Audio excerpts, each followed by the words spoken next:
as strong as the self-deprivation, the putting ourselves down, as strong as it is, that's how much charge there is of energy that we can use to propel it out and release and dissolve it. That is what you're doing. Burning this tonight when we're done. I'm taking it outside, not burning it. Woohoo! Woohoo, darling. I love it. I love it. I love it. The depth of your emotion is stunning. And as strong as you are to carry this responsibility for all these other and all that game that you talked about and all of that story, as strong as you are, that's how I see you, as you are strong to let it go and to release it.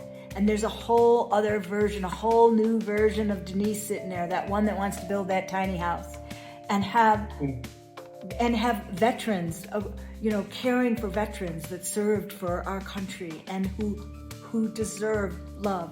You are just a being that can't help but love. And you get to be part of the deservement. You get to be part of the dessert. You get to be part of who gets to benefit. You